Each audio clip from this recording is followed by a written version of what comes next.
fashion has really been close and is close to my heart. And I would really like to thank Amina, FDCP, PHx Conference, and SOFA Design Institute for inviting me today to host this afternoon session. So let's begin.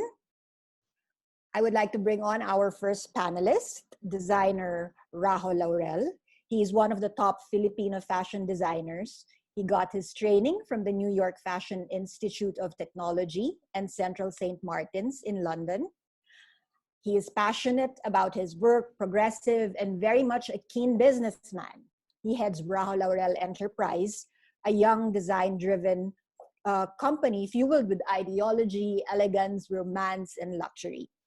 A multi-hyphenate, Rajo has earned multiple awards locally and internationally for fashion design and entrepreneurship, which propelled him to foray into the international market.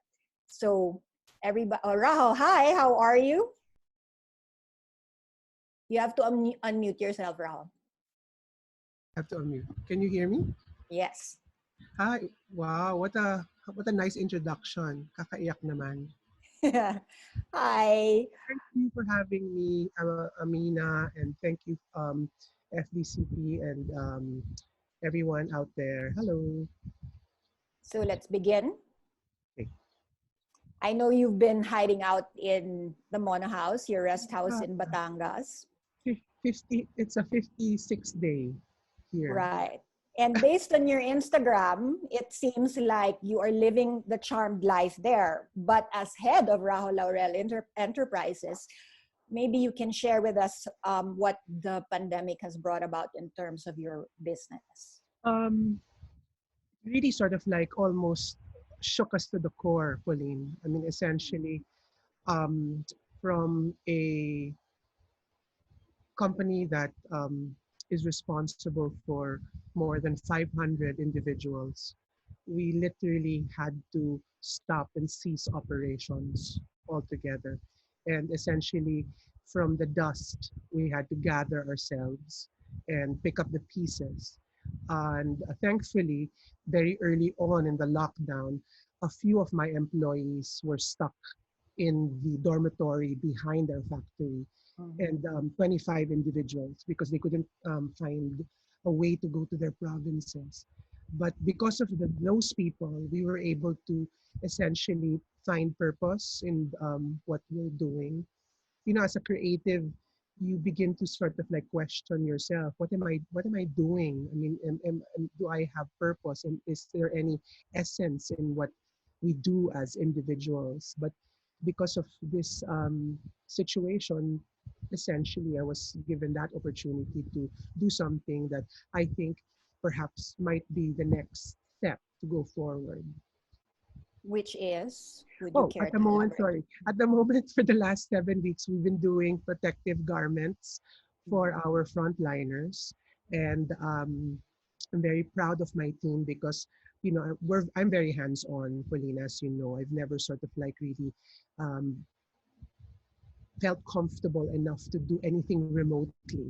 I'm always sort of like, I like doing things with my hand. I like being in the thick of the heat of the shop, essentially. Really, I'm always involved from beginning to end. But this has really taught me a lot and taught me so much in terms of how to perhaps conduct our business in the future, because literally everything was done through devices. And my learning curve literally had to shift gears almost on the 100 kilometers an hour, because first I had to sort of like find Wi-Fi. I don't have Wi-Fi where I am.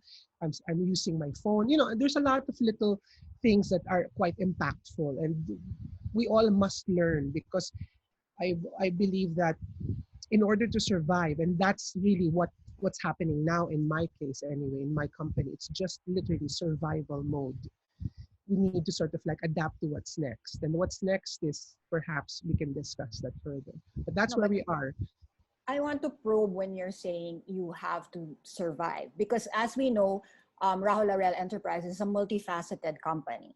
Correct. So you have your ready to wear, you have your made to order, you have uniforms, which is actually Correct. a different company. Correct. So are you talking about all of these? Or is one particular company or one particular endeavor better off than another? And how has the diversification helped you? Well, that's a wonderful question. Thank you. Essentially, when we say survive, we need to survive already completely as one unit. Obviously, we're like an umbrella group of companies that services different sectors of society. However, now, because of what's happening, we needed to sort of like really combine. So, for instance, we are not tackling the issue anymore as a variant of categories. We're not doing just ready to wear, we're not doing just made to order, we're not doing just corporate. At the moment, we're just actually consolidating everything so that we can service the need of the frontliners, which is quite daunting. In fact, at the moment, we've actually finished more than 5,000 of the PPE units within the 7 weeks. And we're still actually sewing almost 2,500 units, so to speak. So, never in my life would I would imagine that instead of wedding gowns or evening gowns, I'm doing surgical gowns. But that's what you need to do. That's what I meant by surviving. You need to sort of like really push essentially your ego aside and think about, the people that will be working. So we're preparing already for May 15. Hopefully that happens by actually restructuring our factory, restructuring our management force, and restructuring really all of our existing brick and mortar stores to perhaps what's going to be happening next, because it's really not going to be the same at all. So can you elaborate on what you foresee is going to be happening next? Um, Really, we need to sort of like be more sensitive to the needs of the individuals. Obviously, because I am a very diversified company, we have different sectors. Let me just sort of like narrow it down from the widest sector to the narrowest. The widest sector really is our corporate uniform. So we've already been in contact with all our partners, namely our hotels, clients, our partners in the service industries in terms of the corporate uniforms, and ask them already, how can we serve you? Because we'll probably need to sort of like do this. Of course, in the interim, we still have some contracts that we need to accomplish. In fact, those contracts are in hanging. Are we still going to be continuing this? Do we still need this? Because these are for several restaurants, pharmaceutical companies, and even banks. But right now, the priority, and we're working very closely with our partners, is to actually service them to find out what they need. So as a businessman, and to all the designers and entrepreneurs listening to us today, I think that's what we need to do, a very clear dialogue between you and your clients in order to find out really how we can be of service. Because at this point, we really need, as I said, Pauline, we need to survive. Because my sister and I are talking, it's a family-run business. In fact, that's really the goal for the next 18 months, is to not consider readjusting our mindset in terms of the bottom line. Because at the moment talagang I don't think we're going to sort of like make any clear profit at the moment, but we just need to sort of like exist and survive so that we can actually help our employees, because they're the ones who are really hurting at the moment. We've tried our very best, and at the moment, to be honest, it's crunch time. We're analyzing those who are really, really essential. And at the moment, to be honest with you, after May 1st, we actually created already just almost emergency packages. It's not anymore um, full benefits and full salaries, but just we ask them, how much do you need in order for you to just survive now? Because that's what we can offer, because there's no money coming in. Right. Okay. So, Imran, the BOF and the McKinsey report has several themes running across the fashion industry. One of them is survival instincts, which is what you're talking about. Right. And it actually does say that companies surviving the immediate crisis will have to make bold and rapid interventions to stabilize their core business. Correct. So you, lucky for you that you have. So you're saying the uniforms are the core business or Yes, a more yeah, correct. essential More essential. wear. And then the next phase really is for the ready-to-wear um, group, which means that we'll be creating almost garments that really are essential now. For instance, fashion by its very nature is really a means to sort of like really protect ourselves, whether it be physical, mental, and whatnot. So what we're actually doing right now is creating an immediate collection for people to actually feel safe to go out of their homes slowly. That will still be comfortable and fashionable and washable. So it's not just not medical grade protective garments, because it's very difficult to look chic in a bunny suit. So we need to Okay. sort of like rethink that. How, for instance, will my client feel good when she's doing the grocery? You know what I Right. mean? So that's what we're um, pivoting towards to. And then literally, I think the most bold change that we're going to be doing is, I think for the made to order, that's the one that's really going to be the most affected. Because to be honest, I don't foresee anybody coming to me for a ball gown in the next 18 months. Mm-hmm. So in order to, again, be creative, we need to sort of like either siphon off these talented individuals to do other things within the corporate structure. So right now, for the last 3 weeks, that's what we were doing. We're and calculating the talents of these individuals in our workforce and where can we go. For instance, obviously our mall stores are not going to be open. So what are we going to do with these amazing sales staff who have amazing connection with our clients? It's establishing a real connection. So for those of you who have stores, what we did, we're retraining them. We're giving them all phones because they're going to be actually creating almost an online direct service to our database of clients based on images, based on, ma'am, kumusta na kayo? Anong kailangan ninyo? And that research that we're doing, for instance, right now, a lot of people are needing really um, house clothes. I mean, when I say house clothes, not your butas-butas t-shirt and your calzoncillo. I mean, Yeah. eventually it will pivot towards another direction. We're going to get tired of wearing our dusters. So what's next? Maybe comfortable pajamas, and it's getting very hot already. So we need to sort of like study what materials are going to be comfortable at home, or even like this. What do you wear when you're doing Zoom meetings? So Right. for all of you creatives out there, now is really a wonderful time to rethink and not really lose hope. I mean, I've always believed that opportunities such as this really makes us creatives even more creative. So that's my take on it.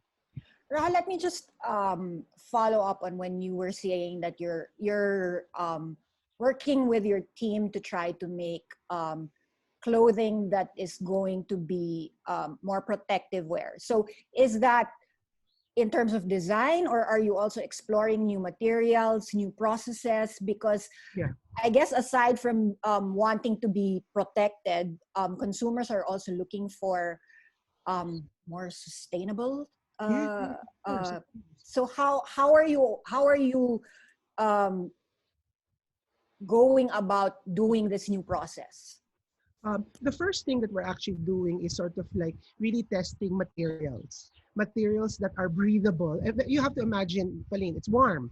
And these sort of like bunny suits and PPEs are very, very hot. So we need to find a breathable material that's washable. And that's the first thing that we did. And the second thing that we did is actually to design prototypes. And we're actually already on the last stages of the prototypes, testing if they can actually wear it. I'm very lucky because I have sisters. And my sisters are quite, how shall I say, vocal about what they really need. And so we listen to each other. And for instance, my youngest sister's a makeup artist, and eventually she'll have to get to work. And she's actually also working with her group of individuals, my sister Jella, saying, Mm. Kuya, can you help us design a particular garment that can protect us and protect also the client? So these are taken in consideration, not just the fabric, but really the functionality of the design and the ease of taking care of. Of course, the bottom line is cost, because eventually people really need that right away. So the speed of manufacturing, this is important. In fact, hopefully by the time that we are able to really function, we're going to be available already to sell these items immediately. apart from the masks and apart from, the necessary um, tools in order to sort of like really protect ourselves. So those two phases. The first phase is what we wear outside of our homes. And then the second phase is what we're really going to be wearing inside of our homes. Because as I said, you know, as you know, fashion is sort of like before, it's almost about showing and making pakita. In fact, I have Right. clients right before I remember this. What are you doing here? We just made a dress. Parang I was asking in my head. I already put that on Facebook. Nakita na. Hindi na nila masusuot. So right now, really, that there's a giant shift in actually sort of like the way we consume, the way we actually Right. use our things. And I think, to be honest, I think this is really for me anyway. I isolated here with 5 shirts and 4 shorts. So can Mm-hmm. you imagine that mindset already was really, it hit me like a brick wall because normally between my partner and I, we have a whole walk-in Wardrobe. closet Yeah. Yeah. clothes na all of a sudden, aapat lang yung short pants ko. Pero, I mean, parang for me, it's what I needed to survive. I'm here naman in the beach, so wala ako masyadong kailangan. But what I'm trying to say is for all the creatives and all the people listening out there, it's that mindset, I think. And there are many people in our industry who are already starting this. And I, for one, really was late into the game, because we were always sort of like trying to reach deadlines. And that was the truth. We were rushing, creating 3 collections a year. By the time we ended with our last delivery, nag-sale na. So parang ang daming sayang, ang daming wasted. So those are the things that probably I needed to evaluate. But more than that, it's really about being very, very creative, thinking out of the box, and providing the service for our clients. Okay. Thank you, Rajo. Thank you. Um, no, we will put you Come back to me. backstage in a bit Yes. and Okay, I'll get put on the our video off. yeah, and we'll go on to our next panelist, but we'll come Thank back you. to you later, Rajo. See you. See you. Our next panelist is the woman behind the retail brand Plains and Prints. So from its humble beginning of selling shirts in Green Hills to creating consumer-friendly couture and couture-inspired designs, the brand has established itself as a go-to local brand for the women of today. So over 25 years in operation, Plains and Prints is only one of the few local brands who can boast of being 95% Filipino-made. So the brand has been known to collaborate with top Filipino designers like Rajo and Amina and Rhett Ayala, Mark Baumgartner, and 24 other designers that they called on board for their 25th anniversary last year. So with these designers, they create an avenue to promote unique designs and local talent. The brand's thrust is to keep most of their production inside the country to ensure that jobs go out to our own people instead of abroad. So everyone, I would like to introduce Roxanne Farillas of Plains and Prints. Roxanne, hi.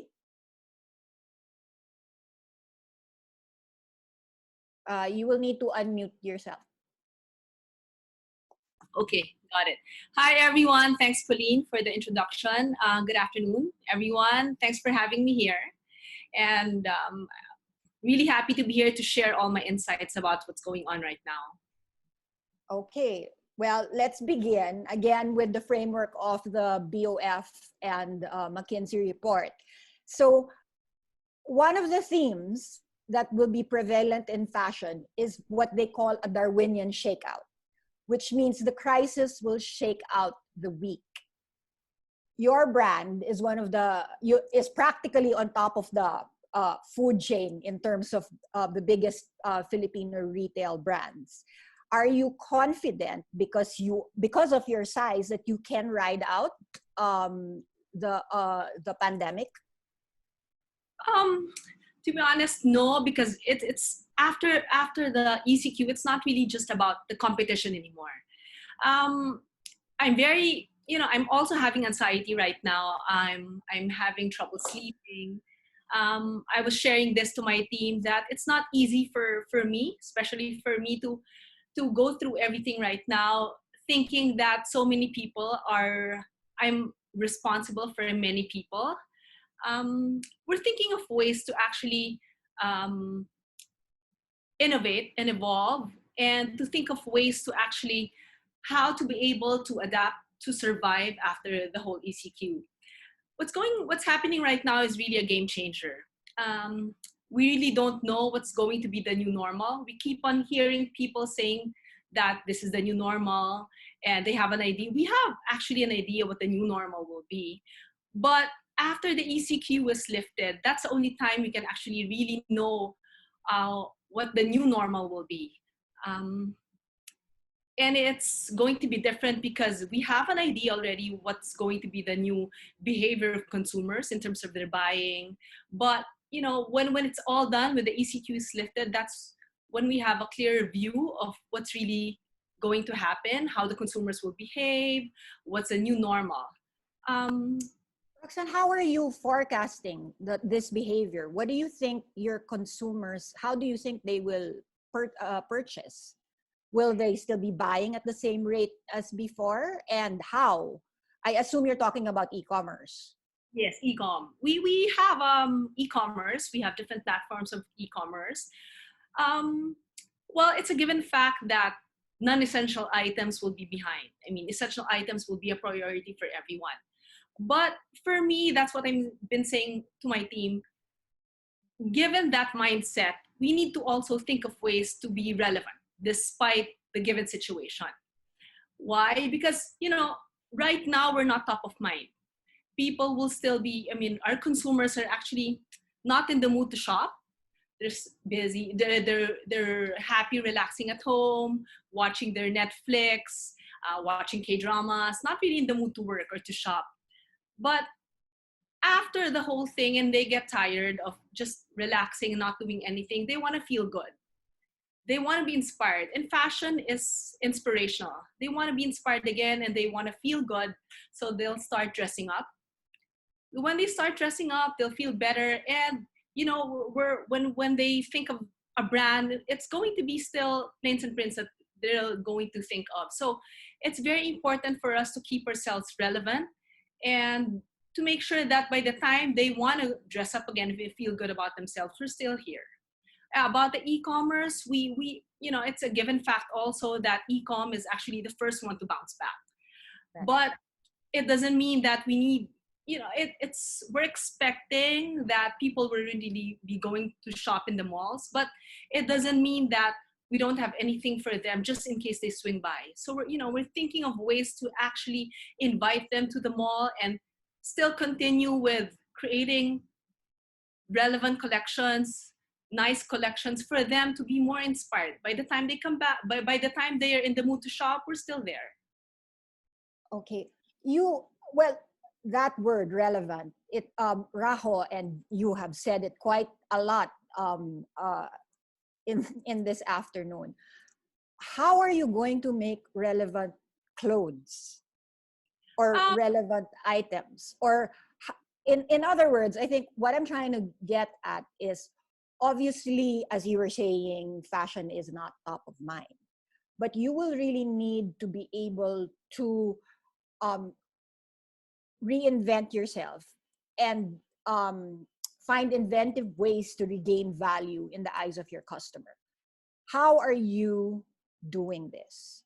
Are you doing any sort of efforts right now so that post-COVID, you are top of mind, and then you can kind of recover and hit the ground running and then recover? Right now, because everything is in pause right now, so definitely all our collections that we were supposed to release in spring, the March-April collection, will be pushed back. We are coming out with, as what Rajo mentioned, same thing, we're coming out with essential items. That's something that our consumers will be needing. I also agree with Rajo when he said that we need to be sensitive to what the consumers really want. So for us, we're coming out with a multi-purpose outerwear. It's something it's pretty similar to what Rajo mentioned. We'll be coming out with masks, and we'll be bringing it out in the market because we felt, we're still in communication with our clients right now. Communication is very important, being sensitive to their needs, as what Rajo mentioned. But we still keep that communication with them, making sure that we understand what they need. So given that, we're going to make a Sing It collection that's really an essential collection. Mask, the multi-purpose outerwear that they need. But after that, we will still go on with our normal collections or normal drops. No collaborations for this year, definitely, because it's there's no point in doing collaborations, but it doesn't stop us to come up with collections that will interest them. Because if you just stop and just pause and you don't have Ghana to make new collections that will make them excited, it will not help the whole industry. Because the problem right now is not just about worrying about the brand, about our company. For us to really survive, to adapt to survive, it's not just about us surviving. We need the help of the different areas in the fashion industry. The suppliers, we also need to help them. The garment industry, I mentioned this before, that it's a slowly dying industry, sad to say. But we need to help them. Another thing that we need to worry about, aside from the fact that we need to move the collections, which means the output will be more lessened, is that most of the sewers are not young. It's like, the sewers we've been working with 25 years ago are more or less the same sewers right now. Not just the company, but the sewers themselves are the same sewers. So you can just imagine that they've been working and doing this for the last 20, 25 years. So they're not getting any younger, and they're more vulnerable to the COVID-19. Being said, given that, they won't be going back to work anytime soon. So you can just imagine, what are they going to earn?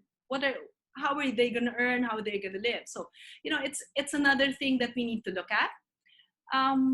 Not just the manufacturing side, but of course, I have to think of different, like the suppliers. If we still come out with our normal regular collections, we will still have photo shoots, lookbook, photo shoots. Definitely sad to say there's no events. Right. So, but given that the modeling agency, PR agency, yes, will be able to help them because we'll be coming out with new collections. If we do that, we will be able to help the industry. That's why I'm saying that it's not just about us. We need ourselves just to survive. We need other people and to help other people so that the whole fashion industry, influencers, because everyone will be affected in the fashion industry. I can't think of someone who will be saved from all what's going on right now. Everyone will be affected. But I think it's also a responsibility, being a brand, to actually help other people as well in the fashion industry who we have been working with for the last 25 years. So it's also our responsibility to help them as well. Because for us, we need to come up with new collections, something inspiring for consumers. It's also, for our consumers, it's also not really our responsibility, but we want them to feel good about themselves, because we just don't want them to, feel depressed. So, Roxanne, I just wanted to point out one part in of your answer where you were saying you're very focused on doing future collections. I'm just curious about current inventory. What are your plans for that? Right now, to be honest, we're actually doing the holiday collection. So you can just imagine everything will be pushed back. Abroad, they say that they're expected to sell summer collection in winter time. The others, actually, we have news already that factories are getting canceled orders, not just for a certain collection, but the whole season. Right now, everything will be pushed back. We can't do anything about it, but we need to think of ways to innovate and to push the items, to be more productive in terms of selling it, pushing it maybe in e-commerce, do direct selling. I mean, social distancing is the key word right now. So all our marketing ideas, all our sales, everything that we're doing is based on those words, social distancing. Because Right. that's very, very important word right now that we need to evolve in terms of marketing, our techniques of selling, and everything that we do are based on social distancing. Can you be more, my last question, I guess, because we're running out of time, but can you be more concrete in terms of when you say social distancing is very much top of mind? How does this translate in your marketing plans? How does this translate in the way you communicate the brand from now and moving forward? Of course, e-commerce is the best way to be able to sell. So it's really social distancing without communicating with them, without, but when they go to the stores, and we have to make sure that the malls will also survive. When we go to the stores, we trained our people already to make sure that social distancing is in place. In terms of marketing, we need to come up with where we're talking about with my team and thinking of ways to make social distancing a part of our marketing strategy. So, it's not just about marketing. It's not just about e-com. Even sales is also thinking about social distancing. Even in a head office, social distancing is very important to us. That's why, it's to answer your question specifically on what we're doing right now. We're still thinking of ways to actually make things better in terms of sales with given the fact that we need to have social distancing. Okay, thank you, Roxanne. We'll chat again later on, but at this point in time, we'll bring in Amina. Thank you. You guys don't. I'm sure you guys don't need any more information on Amina, who is SOFA Design Institute's cue cards for Amina. Executive Director and co-founder of the SOFA Design Institute, and she is a fantastic designer and exporter as well, and president of the Fashion Design Council of the Philippines. So let's all welcome Amina Aranaz-Alunan.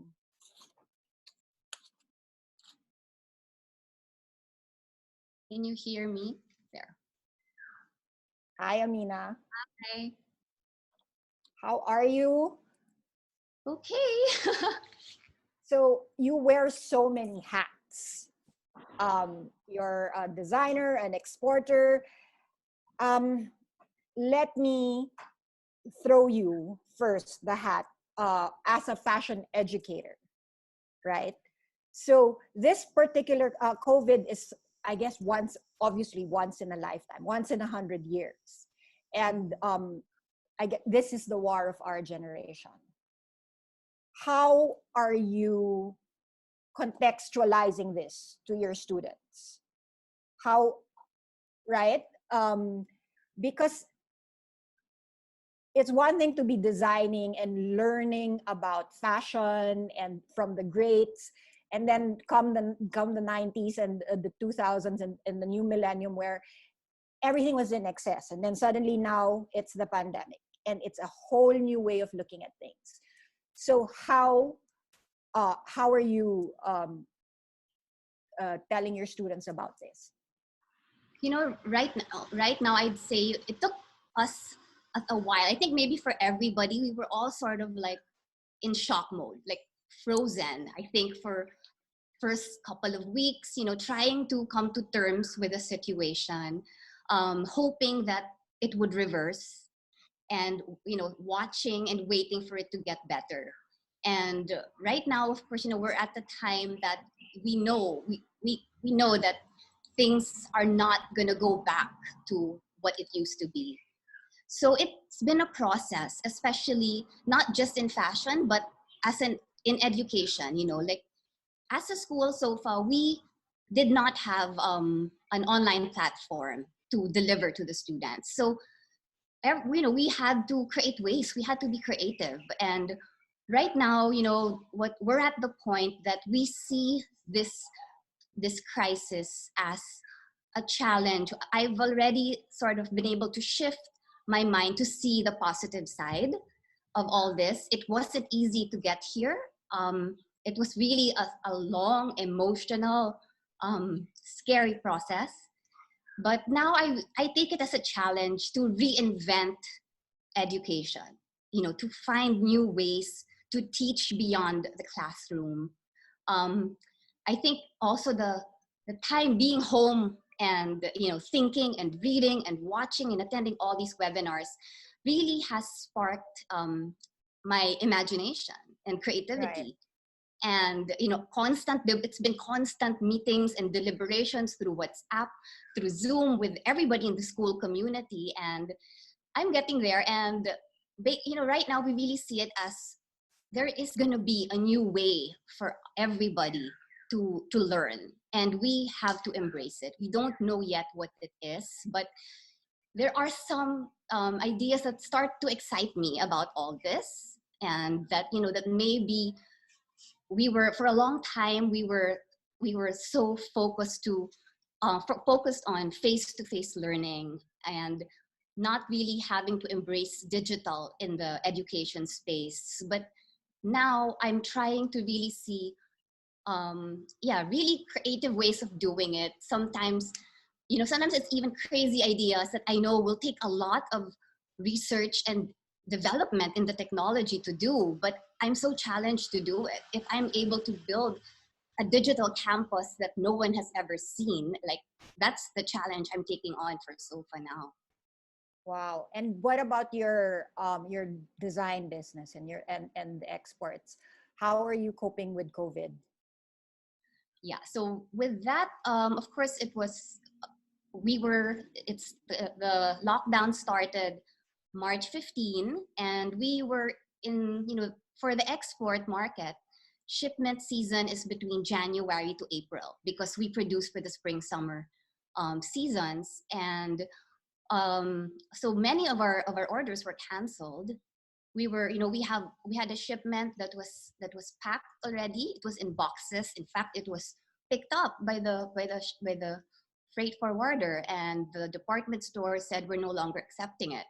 And that's just one of the stories. Although, I mean, we're lucky that there are a number of orders that we were able to ship out before the lockdown, and even during lockdown, we were able to ship out some. But we do have excess stock now. Okay. So moving forward, though, you were talking about grand ideas and new ways of looking at things and working with new materials and technologies. As a designer and as a manufacturer, do you have any concrete plans in terms of upgrading or reinventing your products and your processes? So yes, like that's I've been really reflecting on that all these weeks and months. I've been asking my team about what do we do next, because we really do have to evolve. We cannot expect that we're going to go back to the old way of doing things, producing the same products that we do. And with us, I think in a way we like, one thing in terms of making the products, what we do is handmade. So that interaction between people is really important. It's so hard. We really have to think about the social distancing measures in the factory, and even the fact that, like, the materials we get come from different parts of the country. So we also have to take that into consideration in terms of timelines in creating, and in terms of, but one of the main things that I've been asking myself and my team is that we need to invent a new product. And right. What is that new product that we have to invent that is relevant to what's happening now? Like, how, without losing who we are as a brand, and one of the, when I had a meeting yesterday with my team, and one thing that one of my girls mentioned, she said, as a brand, we love pretty things. And personally, as a designer, I would say the aesthetics is number one. And Right. then next for me is the practical side. And one of my girls mentioned, she said, maybe now we have to also increase a bit the functionality of our pieces, and let's try to introduce pretty and very functional pieces in our collections. And when I say also inventing new products, it's like really inventing new protective gear that is aligned with the lifestyle of the Aranaz girl. I mean, I want to talk about sustainability because it's popping up in the audience feed. So does that figure in your design process, and how important is the issue of sustainability throughout this whole COVID, when the ECQ started? There's been a lot of feedback on how this has brought to light how consumerist our society has become, and how much waste, particularly in how much waste the fashion industry generates. So I'm just wondering, moving forward, how big a chunk of your design process does sustainability entail? I think like one of the main things that I've been thinking of, and I've been seeing it around, is the size of the collections, like, and the pace of creating collections. And I don't know if maybe it's really time. When I design, I get very excited, and I think as a designer, I'm also very more is more, and like I like quantity in terms of range. I love producing like a collection. I'll probably make 200 styles per collection. Wow. Yeah, and I know that and I know that it's a bit too much, but sometimes I'm also sigurista, in the sense that what if this style doesn't sell? At least there are other choices. But I think I would have to discipline that. I would have to make the collection smaller. And of course, in the materials, thinking I wouldn't say that we are a sustainable brand, because I think the whole concept of sustainability is something you have to thoroughly understand. Right. It's a process, not just one product, right? Exactly.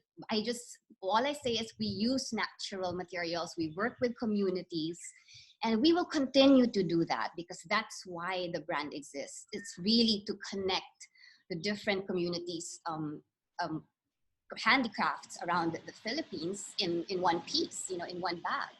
So we will continue to do that, but maybe more thoughtfully in terms of process, in terms of, in quantities.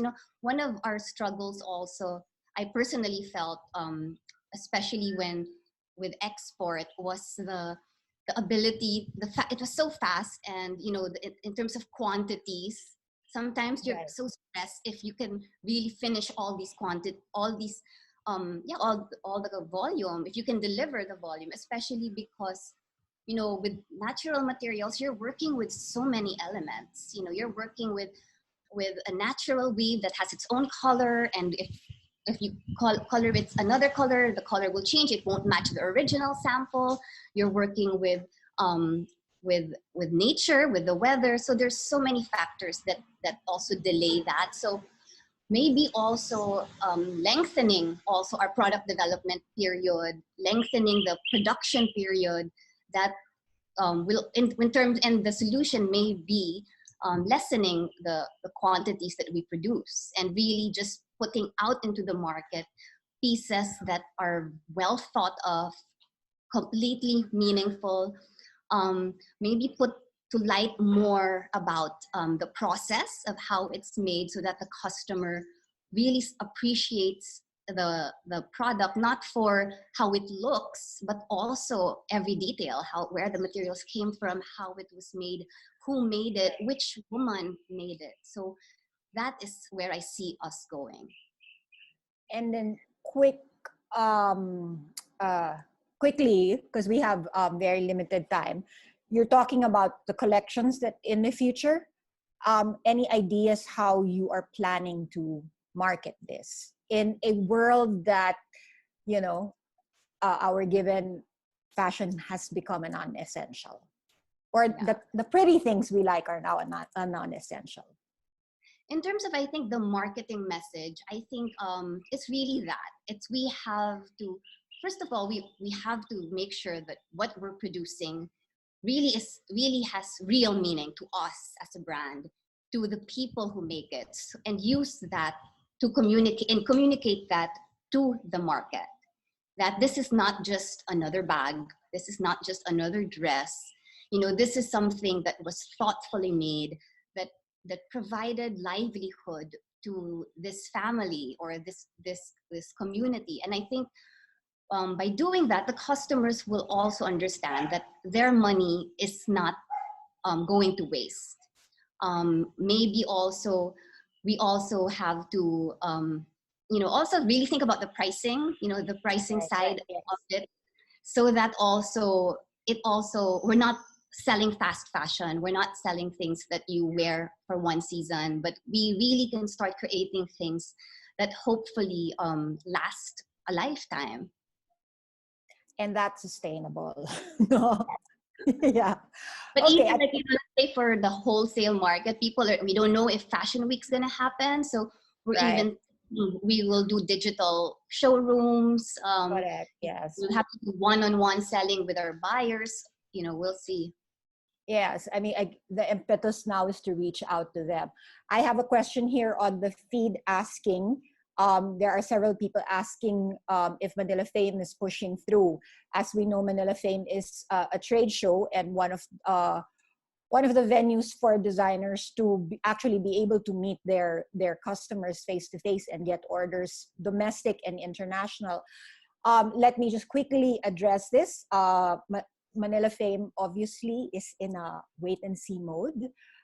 First of all, our venue, the World Trade Center, is now an area for where they're going to be treating COVID patients, right?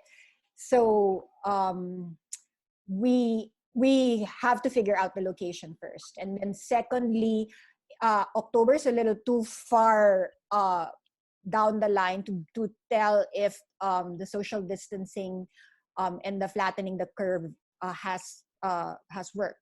So I think we will need to get back with you to actually tell you if Manila Fame will be pushing through. But what will definitely be pushing through is we will be launching the digital trade and community platform of Manila Fame. I've been getting feedback here on the feed saying that digital is so dehumanizing. Unfortunately, because of social distancing, and we've been saying that word again and again, that is the new normal.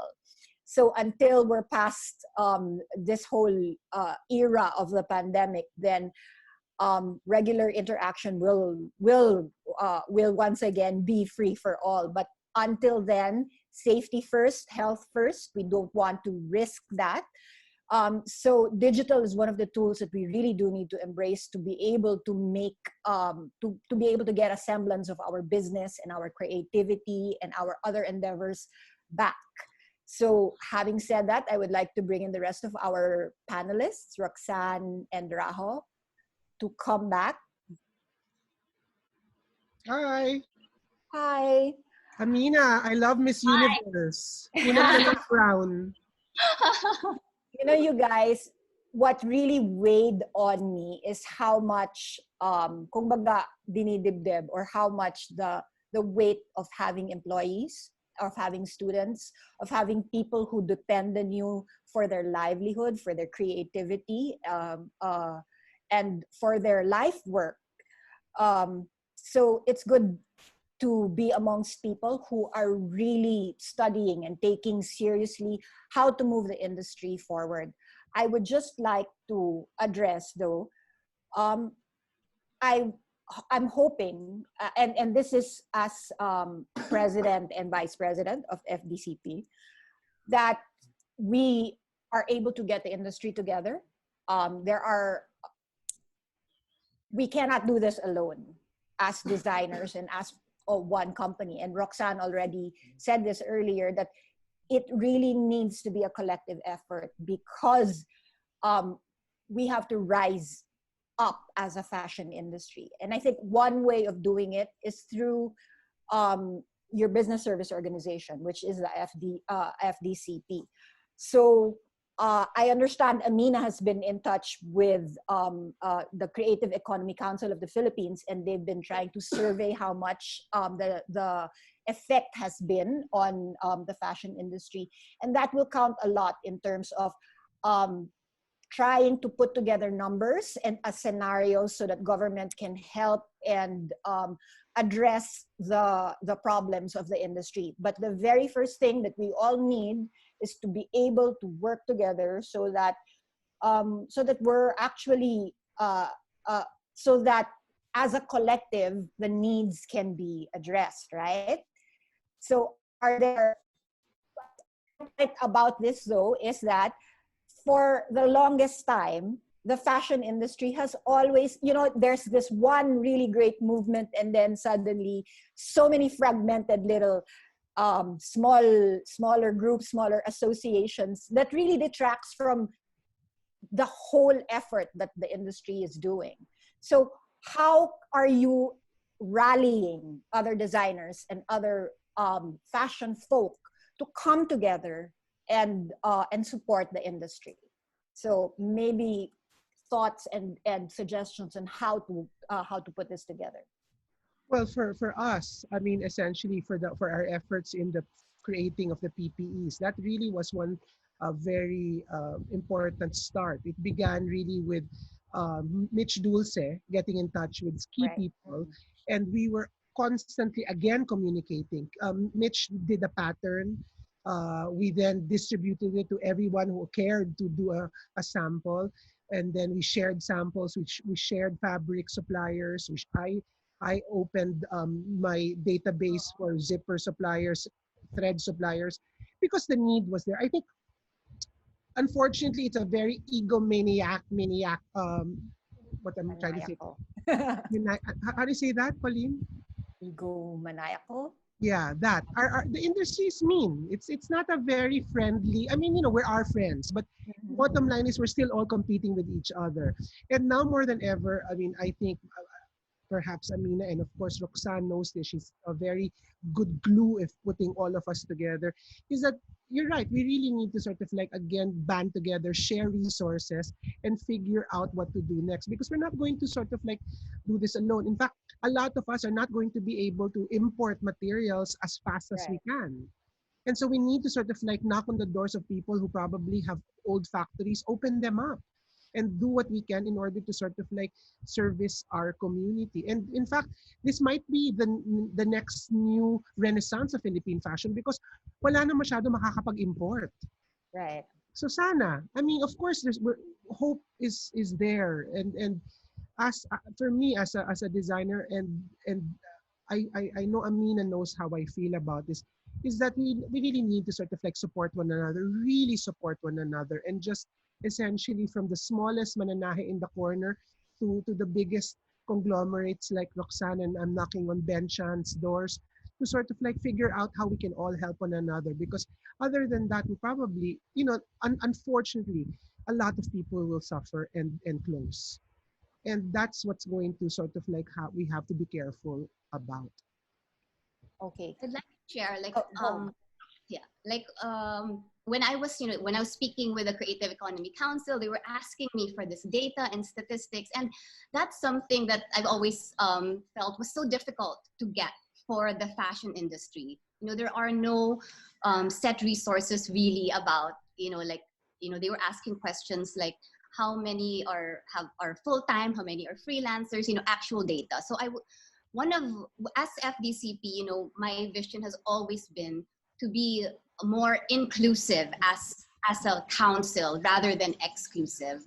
I always wanted to really embrace even designers who are not exactly, of course we have standards of professional standards, but also how we could really help and open up our council to others. But that's why we created this event. I think it's really, we partnered also with PHx last year because we really want to open the forum for critical thinking about the industry. That is our way of getting more people into the flock, should I say, like into that kind of mindset that we have to band together to move the industry forward. And this fashion forward dialogues is one way, but of course after, we can't just dialogue, right? Right. We need to process what we get and create an action plan. So I would love after this to also hear from designers, like what are their challenges? You can email us after this to really say these are our challenges. If whether, like Rajo said, whether it's raw materials, whether it's subsidy, I cannot promise that FDCP can do this, but we will try. We will try to be a voice in the industry. We will try to open doors and make connections. But what's important is to try to understand that where is it that everyone needs help. For example, I was just reading, I think on Business of Fashion or something. Universe talaga si Amina. On Business of Fashion, how they were saying how, what if factories around the world, because usually factories are kept secrets, nobody knows, there's always a middle person. What if there's like a worldwide database where all factories around the world and designers and retailers can reach out to them? So, things along that lines. Actually, Amina, working with you, having entered CITEM and entered government, and working with you as president of FDCP, it's been really refreshing to see how you're changing the direction of FDCP into a more business and where the focus is really about business. And with all due respect to past presidents, and that was what the times warranted anyway, a lot of the activities of FDCP in the past has really been about promotion and how to put together shows that would generate promotion and hence more revenues for designers. But in the end, the policy making and building the business of each of the designers was sort of put on the back seat, and promotion was the one that took center stage. So Amina has been really trying to shift all the capacity building and the learning towards trying to empower the designers to take care or to look after themselves as businesses. And I'm sure this is something that Rajo and Roxanne, being astute business persons, are really keen on developing or seeing the development of within the industry, because it's not about personalities. When we're talking about the fashion industry, it's really about one business, two business, three business, a lot of businesses working together and having that voice. That's why they're an industry. So at this point, maybe Roxanne can share why you think it's important for designers to really, concentrate on the kind of business models, the kind of services that they deliver in order to professionalize their design studio. Right now it's very hard to actually think of ways to actually give a perfect example or really suggest on how to do things right now, because things are very complicated. Well, all I can suggest is that, you just have to have a positive mind, be optimistic. I know it's challenging, it's very hard right now, but, just think of it as a bad dream right now, and you'll wake up and it's 2021. It's fast forward to 2021. That's a goal, and everybody has been saying that. I think it's really challenging and everyone is scared, but we need to be optimistic. let's take this time to actually reset, rethink, and reflect on the things that we've been doing from the past, and do things that you think will be able to improve on next time.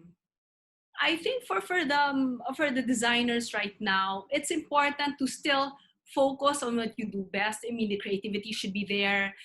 Make sure that you still communicate with your people, with your office, with your staff, and everything. It's very important that there's transparency, communication within the company as well. Thanks, Roxanne. Rajo, any tips on how to be better business persons as designers? My biggest tip really is to sort of like think big but act small. Put in line the procedures that these big companies have outlined for themselves, but do it in your own pace. Make baby steps. And for me, in fact, we're very lucky as Filipino designers because we're really not that massive, and our source chains are actually smaller. So it's easy for us to adapt. For instance, our workshops are usually right beside us or within in-house. It's not like the same in the world. And I think we can utilize that to our advantage. Um, I've been also studying the procedures internationally. And they're in a more difficult situation because ang lalayo nila. Pero dito sa Pilipinas, dahil maliit tayo, we can actually sort of like, I guess, manage smaller things. Like, I agree with Amina altogether. I mean, like for us, we used to do 3 collections a year. Now, probably, I want to do just maybe 1, and spread it out, through the year. But not like before that we used to do a 140 designs per collection. So I don't think that, again, because that's the mindset of our industry. We're very excessive. We're very greedy. We're always sort of like, obviously, I mean, I'm a businessman, so I'm always thinking, oh, what's the profit margin there? So right now, it's really all about perhaps rethinking that bottom line mentality and shifting it. For me, one of my biggest learning is really slow things down. It was at a pace already na pagod na not only my mananahe, my design assistants, my sister, my accountants, everybody was rushing until we can't breathe anymore. So maybe this whole thing really is harnessing that pause because half our friends and half our clients have enough already in their closet, so to speak. So now is the time to really evaluate how can we make really, really special items that are really needed by our clients. So for me, my advice, and even for myself, I'm going to slow things down. Really just create slowly. Amina. To add about, like how to sort of wear a business hat as a creative. I know it can be challenging for a lot of people, especially when you're really a creative by blood, and becoming a business person is something that's not natural to you. But maybe one thing that can help is that you think of your creativity, your brand, you think of the products you create as something that in a way will help you provide livelihood to people.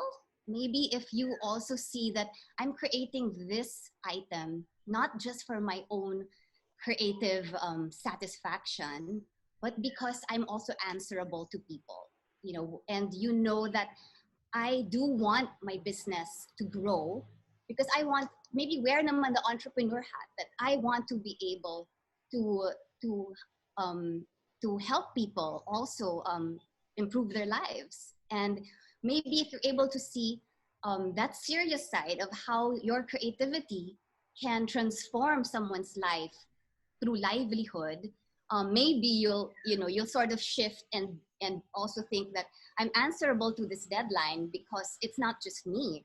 If I deliver late, I will get deductions in delivery, or my customer won't pay me, and I might not have enough to pay my team. And especially now, I think we're all going through that. Because we have no revenue coming in, all of us business owners are all asking ourselves, how can I continue to provide for my sewers, for the team members, in school, for the faculty, the staff, everybody. That's on everyone's mind now. And maybe that's also one of the lessons from all this, that somehow you, as a creative, you have to push yourself to be professional. You have to push yourself. It can't be just because I'm not in the mood, I'm not gonna go. I'm not gonna do this. You have to force yourself to be a professional. And if you're not able to, perhaps you have to rethink. If I'm gonna open a brand or a business in that sense, am I gonna own my business, or would I rather work as a creative director for another company? Because it is our responsibility. And I think all of us in the fashion industry, we have to see it as a responsibility. We have to embrace that role, that it's using our creativity to build the economy and to make a larger stamp of the Philippines in the global world, communicating what the Philippines is about. So that's also part of the responsibility of a Filipino fashion designer. Right. Amina, and actually Rajo too, we've had conversations wherein the business model of the Philippines is really not the same as the rest of the world, where the global fashion industry is really heavily dependent on a retail model. Our designers are really more a service. On demand. Service model. It's more made to order. As the global fashion industry tries to reinvent itself, it's trying to slow down, trying to do more artisanal, more special products. Is there something to be learned about our process, about the way we do things? So what can we teach the world about how fashion is done in the Philippines? Well, can I take that? Yeah. Go ahead. Oh, well, for us, really, because we come from a place where there's very little. Right. We don't really have so much choice in terms of our fabric, supply chains, but we are the really highly creative designers. And that's where what we can share to the world. Can you imagine? With very little, we can come up with the most beautiful things. And I think that's why we shouldn't lose hope. In fact, we have already a leg up amongst all our brothers and sisters in the entire fashion community dahil sanay na tayo sa wala. Correct. You understand? We work with smaller teams. We work with smaller teams. So in other words, budgets. Yes. What budget? All I'm saying is we really just utilize already the tools that we have in order to move forward. But at the same time, be more responsible, be more open, be kind. I think that's really the key ingredient here, is because there's so many people who are suffering. So we utilize already the tools that we already have. Nandiyan na eh. And we already, unahan na natin sila dahil alam na natin kung ano nangyayari. Sorry can I speak in Tagalog? Yeah, go. Okay. Naunahan na natin silang lahat dahil alam na natin to, we know this. Sanay tayo sa hirap. You understand? Sanay naman tayo eh. But at the same time, we need to sort of really rethink about our entire process because we've been very wasteful.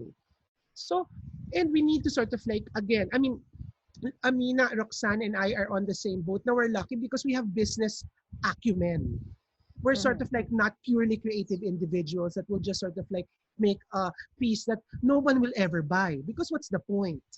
So again, to all our listeners and to all people watching, we already have the tools in order to move forward. We just really need to sort of sharpen it. Because what's going to be happening here, those people who are nag-eng lang or just in it for the Instagram are going to die. Because that's the truth. You need to sort of think beyond the glamour and really buckle up, tighten your seatbelts, and get to work because that's how we're going to survive. You guys, you have to make tipid. You have to sort of bite the bullet and really come up with pieces that people want. That's all. Hey, that's for me. Okay. Roxanne? I agree with what Rajo said that, we just have to be optimistic. We need to think that it's going to be hard for everyone right now, as I mentioned this a while ago. But we need to think out of the box. We can't just, just wait and see na lang. Again, sanay tayo sa hirap. That's what Rajo mentioned a while ago. Filipinos are really sanay with hirap. Even, we've gone through so many things. The consumer's been, we've gone through many things, and I've seen the changes about on consumer behavior. And the nice thing about Filipinos is, yun nga, sanay tayo with hirap, and it's easy for us to bounce back. I'm just hoping that this time, but I know it's different. Syempre, as compared to before, it's not COVID-19, but I'm still very optimistic. I think that's a word that we should be hanging on to right now. Being optimistic. Like the malls, the provincial malls opened a few days ago. And I'm very hopeful because it's nice that, nice in a way that people were already in the malls and they were already buying. But a part of me was also afraid. I'm afraid for them. There's no social distancing. But, it's nice to also see that, they were excited to go back to the malls. And we can see in sales also. I mean, I was expecting worse, but it was not as expected, of course. But it was not as bad as I would assume it would be. But yun nga, sanay tayo sa hirap eh. We can easily bounce back because we've gone through so many things. So I'm just really hoping and praying that after this, people will, slowly go back to how things were, but not, of course, we don't know when, but slowly. And we'll be able to recover. But what's important is that, again, we have to work together as a whole fashion industry. Support one another because that's the only way we can survive. If we're just going to think of it as a competition among us, it's not going to work. We need to support everyone because it's not just about the manufacturing industry that's going to be affected, but everyone. I mentioned stylists, influencers, makeup artists. It's the whole industry it's affected right now. So for that, I mentioned this a while ago, on our end, we have to make sure that we still continue what we are doing. So we have to make sure that we'll be giving jobs to the other people in the industry as well. Pretty much that's it. Okay, Amina. Thanks, Roxanne. Amina, your Yeah, turn. You're up next, Miss Miss Universe. To answer directly, like you were saying about Filipino designers compared to the international designers, I think like what I've been reading a lot is how people are talking about now. It's been a buzz like maybe a year ago. How about the collections of show now, buy now? Right. Everyone's talking about why are you selling spring collections during the winter? Why are you selling a bathing suit when it's cold? Or why are you selling a coat in August when it's the height of summer? And so people are saying maybe that's irrational to the customer, but they were so used to it. That's how department stores buy. And so maybe in the Philippines, actually, we used to be show now, buy now.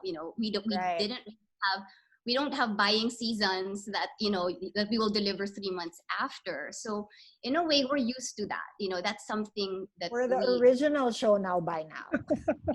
Exactly. So there's no reinventing the wheel for us.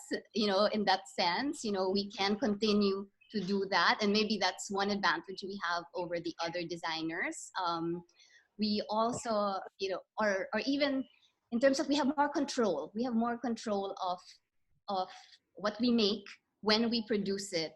Right. I think one challenge that we will have, me speaking of working with wholesalers, is that one of my priorities for the year really, and maybe the next 2 years, is how I can improve our direct to customer sales online. And I'm speaking about outside the Philippines, because it's very difficult to build that relationship, that online relationship with somebody who's never heard of the Philippines, right? So Right. that is a challenge that maybe we can learn from the bigger brands naman in the international market. So you're talking about marketing the Philippines and Philippine fashion in itself, right? Yeah. So Yeah. obviously it has to resonate in the global industry so that, people take a look at what's here. What's here, yeah. Do you have, well, that's our job. So Oh, do you yes, have any suggestions for us? Yeah, let's talk Yeah. after this. That's another podcast. Oh, yeah, Yes. but just to give you guys an appetizer of things to come, CITEM is also really very aware that we have that of the immense possibilities in terms of content marketing and digital marketing. So moving forward, that is to be able to promote Philippine designers on the web to a global audience is something that we would like to do more of in the year, well, in the next 2 years. That's how long I have in CITEM. But having said that, we are looking forward to working with you guys and to all the creatives within the industry. I think this is one way we can really work together to move not just our businesses forward, but the Philippine fashion scene. So I often say, and I've written about this when I was in preview, that parang naiwan yung Philippines, no? When the whole fashion system changed in the 70s and Yves Saint Laurent introduced RTW, Pret-a-Porter, as they say, and the whole world went. It was a revolution in terms of that business model, and we were never able to ride that wave. But maybe, Roxanne has. Yeah, but to a global audience. Maybe now it can be a digital fashion revolution of the Filipino designers, right? Maybe we can, if there's any hope, maybe we can start a digital revolution, as you were saying. Filipinos are very adept at content creation. They're very adept at selling themselves. They're very adept at social media and image making. So maybe, and as you were saying, in terms of production, we're sanay to produce a lot from very little. Maybe this is what we've been waiting for all these years to kind of catapult the industry. Yeah, you're right. But also on the other side, like maybe also as a person who constantly tried to penetrate the international market, at this point, that's not, we have to sort of like also strategize that it's not just the world that we have to conquer. Sometimes we can just conquer Ayala, Alabang. Right. You know what I mean? Or we can conquer Ortigas. I think. Rajo, the thing is, we can't all be, big fishes in little ponds. Correct. Diba? For the industry to move forward, there has to be brave souls that will say, I want to be a big fish in the ocean. I want to be the biggest fish there is. Right? And that's why we have to remain optimistic. And I think now maybe what also happened, the level, the ground has been leveled, maybe Yes, I agree. Even playing field. Playing field. So, sige, let's kapit bisig, sabay-sabay tayo. Let's continue this discussion, and this is the seed. Because unfortunately, fashion, magaling tayo magpunla pero hindi tayo magaling mag-alaga. And maybe that's what we need. Follow through, constancy, consistency. Sorry, I have to equate it. I've been gardening and growing my own vegetables. That's where my head is. To add down, Pauline, sorry. I think I've worked with many designers, talented designers, right?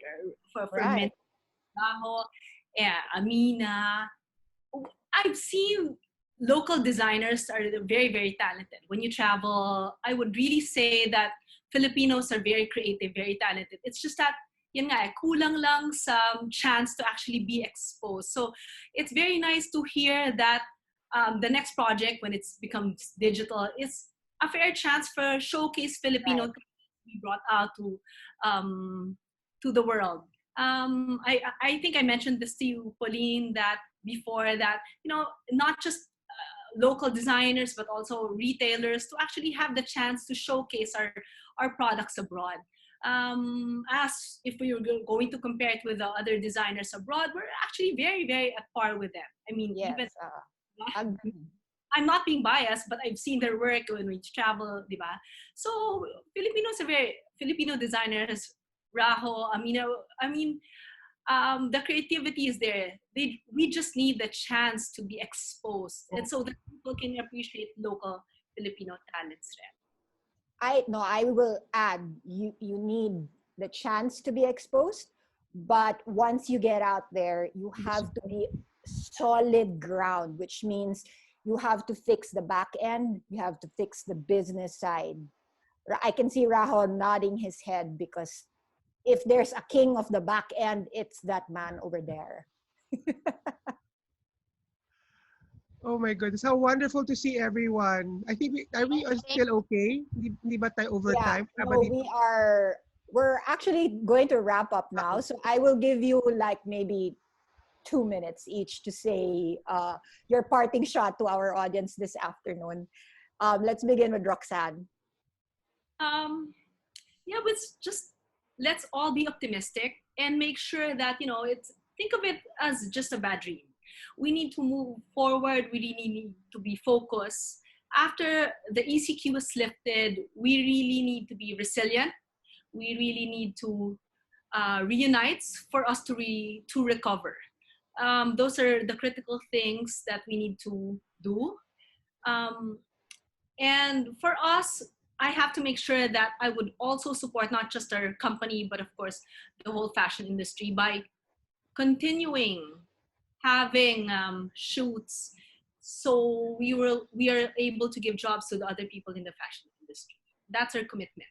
And yes, and let's invite our audience to buy Filipino, to patronize local in order to lift the industry. That's one concrete way we can actually help during COVID and immediately after the ECQ, right? Totally agree. 100%, I agree. Okay, Rajo, your turn. Oh, first of all, thank you, Amina. Thank you, Pauline. Thank you, Roxanne. It's so nice to see people, see friends I haven't seen in a long time. I love being here, but I miss human beings. Apart from my family, of course, that I call. But I agree with Roxanne completely. I think this is an opportunity for us to really reset, revitalize, rethink, and reevaluate ourselves towards becoming not just better designers, but better individuals. And this is an opportunity, a big opportunity for us to um, utilize. The greatest challenges in the world historically have been an opportunity for us to shine. And perhaps, unfortunately, this would be that opportunity because all the designers, all the industries in our fashion industry is essentially on the same level as now. I mean, can you imagine? Marc Jacob is not doing any collections for spring summer 2021. So parang everybody's on the same boat. So I think we should just utilize this opportunity for us to really band together and share expertise and share knowledge. And for once, perhaps this is going to be the defining moment of the Philippine fashion industry, together with Miss Universe over there, leading the way. Yes, and now we pass on the baton to Miss Universe. Your turn, Amina. Your final words to our audience. Okay, I think I really think that this time really is echoing what everyone has said. It's really a moment of and an opportunity for rebirth for every one of us. It was very difficult, I think, to get to this point, to come to terms with where we are and how we can move forward from this. And I still don't have concrete answers on how to move forward, but it's important that we really see it with a lot of trust and hope and positivity that this time, this dark time, really is will result in something that in a world that none of us have ever imagined. And now is also the time that we should not be afraid to to think out of the box, to really think of crazy ways to solve the issues that we have now, things that we never thought of in the past. Let's explore those ideas. And one of the reflections I had also throughout this is, and what brought me is, I remembered one of the, at SOFA we have, we call it the designer's creed. It's like our school creed, and one of the lines there states, see things not as they are, but as what they can become. And that's how I want all of you, all of us, everybody to see what is happening now. Let's not see it as something dark and scary. Let's see what beauty can come out of this, what magic can come out of this. Because So, that's really what fashion is, isn't it, Amina? Yes. so And thank You talaga. Corona.